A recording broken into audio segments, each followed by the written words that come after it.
these quilts. What are we looking at here? Okay, these quilts are ready to be hemmed and tied, and then they sew them.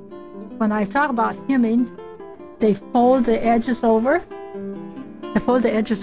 They pin them, and then they tie them with the yarn, and all this yarn is donated to us.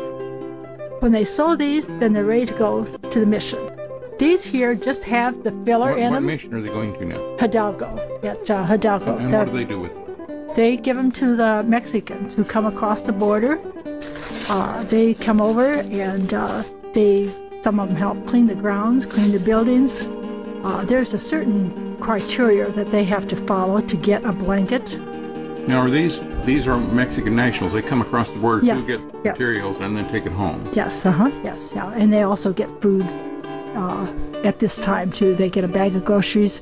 The batting is the only supply that we purchase, and that comes like about $80 a bale. We buy anywhere from 6 to 9 bales a year. And where do you get the money to buy this batting? Okay, we usually a flea market and contributions. The Pine to Palm Church gives us $100 from time to time. So, that goes towards the batting. And we get some contributions, nominal, but just, $5, $10, usually like from the girls who used to come often and don't come back. And where do you get all the material for your quilt? This is all donated. We don't buy any material at all. We get leftover, non-sellable, and it's usually like drapery material that they can't use when they do their sleeping bag project for the homeless. Yes, they do a sleeping bag. Now, do you ever take anything directly to Mexico yourself? No. How many blankets do you do here in a day? Or well, our average is 20. Today we made 31. 31 blankets?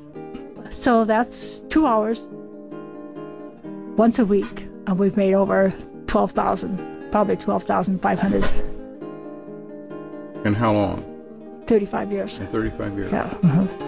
My mother was one of the original women in this group. And in those days, they used tablecloths, sheets, old blankets, bedspreads, towels, whatever, for filler. So just in the last, I don't know, I looked that up the other day, maybe last 10 years, we've been using the batting for filler. How many people are helping make blankets here? Well, the average is about 30, but we had 40 today. Yeah, and all of us, we had 5 sewing machines set up today, which is just about all we can handle, the girls to sew. We have about 4 girls who only, their job is to find a back that will fit a top, and this helps speed up the process. So the girls that are layering don't have to be fishing around trying to find something that will fit. So that helps speed up the process. How do you determine the colors of these, or is there any thought? No, they're patchwork covered. Cutting girls cut the squares, and whatever they can get out of a piece of material. We make them in even numbers, 4 up to 12, and not necessarily square, just straight edged. So some pieces are longer than other pieces.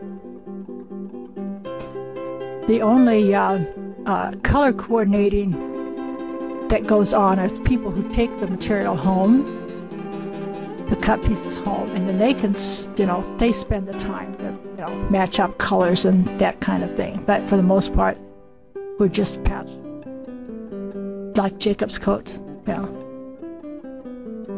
The church, when they build a house, I always ask the crew or the head guy, how many beds are you putting in? 4 beds, 5 beds, whatever. Then I always give them a new blanket for every bed they put in building the new house. And if there's a baby, then I give them a baby blanket also. We have some people who sponsor families, and they from time to time will come and say, we need another blanket. The one they got's ratty, deteriorated, caught on fire, whatever. So then we also have a maternity clinic on this side of the border, and I send baby blankets over there. So anyways, other than that, we just keep plugging away. Or stitching away, whichever.